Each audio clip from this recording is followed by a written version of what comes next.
A little boy climbed an apple tree. He stole an apple, then two, then three. And when he started to climb back down, he slipped and he landed on the ground.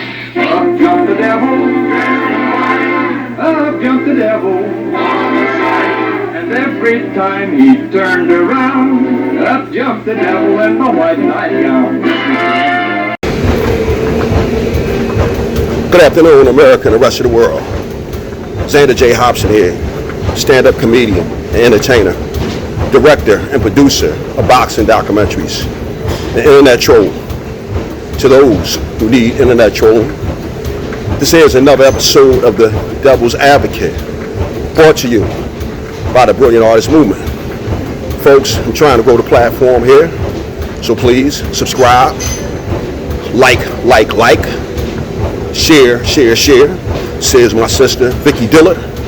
And by all means, leave a comment in the comment section because I enjoy reading your feedback as well as exchanging opinions and points of views with you all. Hopefully say something nice, but if you get cute in my comment section, I'm going to take your head off. I am the troll's troll, and talking slick and greasy in my comment section will not be tolerated. So with that said, my condolences go out to the family and the friends of young Dolph. Again, another young man struck down by senseless violence. And again, it is tragic. So many young African American brothers and sisters, we're out here just killing one another. The Ku Klux Klan and the white supremacists, they don't even have to worry about it. They can leave it to us. Now, this is not going to be a long conversation because I don't know much about the rap industry. I don't know much about young Dolph. I understand that he was a pretty solid guy. He was doing big things in his neighborhood, and he was basically laying down the foundation to help other people before he tragically lost his life. Another thing that I really found alarming was not only did young Dolph lose his life, but 199 other rappers lost their life this year. Now, this right here is tragic because, to my knowledge, 200 police officers haven't lost their lives this year, and if they did die, they definitely didn't die to violence. Neither did 200 firemen, to my knowledge, lose their lives. The war is pretty much over, and I don't think 200 servicemen have lost their lives this year to violence. So why is it not uproar, or what? I'm not sure what the word would be, a national crisis? That's the word, a crisis. Why is there not a crisis that 200 individuals from one community have lost their lives? This is a crisis. Again, I know these young men, often enough, they rap about violence and dysfunction, and in a lot of cases, they court the danger that befalls them. So I'm quite aware of that. But again, 200 rappers in 1 year?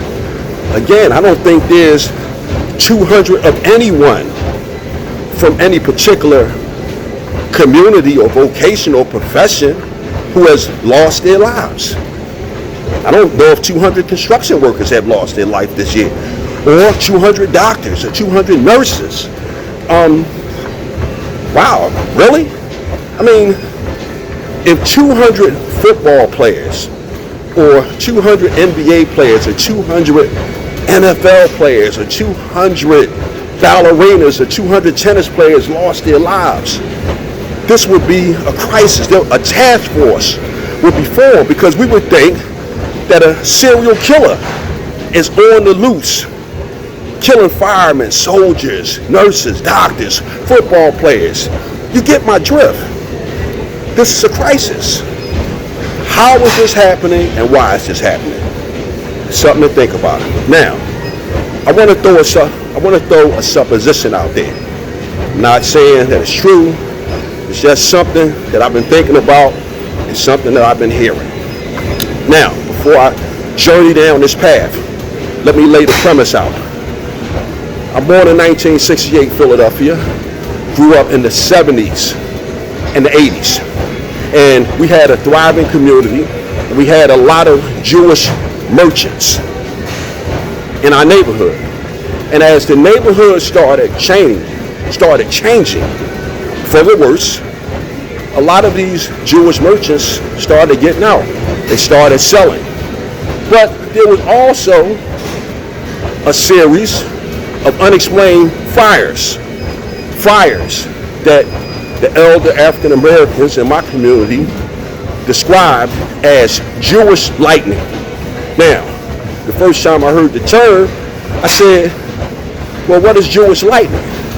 And basically, my parents explained to me that Jewish lightning was when a store owner set his business on fire for insurance money, which leads me to young Dolph and the 199 other rappers who lost their life. Now, it's my understanding that the music industry takes out an insurance policy on these young men because they are pretty much like the property or the working horse for the industry. Now, in all actuality, from what I know about rap, most of these guys are 1 to 2 to maybe 3 hit wonders.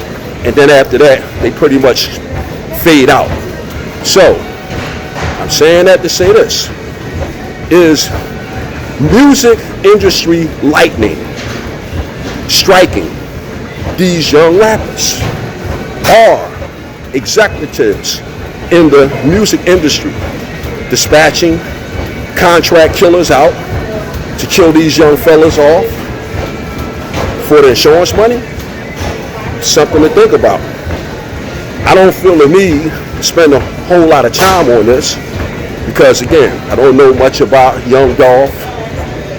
I know even less about the rap industry because that's not my field. But I do know that it is a tragedy that young black men who are millionaires are losing their life to senseless gang violence. Again, it would be a crisis if 200 of any profession were losing their life the way these young rappers are losing their lives. Again, when I came up in 1970s and 80s Philadelphia, a lot of the businesses that were owned by Jewish merchants, or some of the businesses that were owned by the Jewish merchants, they got hit with what the elders in the community call Jewish lightning. So, as I close this out, I'm just wondering, did music industry lightning strike young Dolph and all of those other 199 rappers who were working in the music industry? I'm done with it, folks. Bam!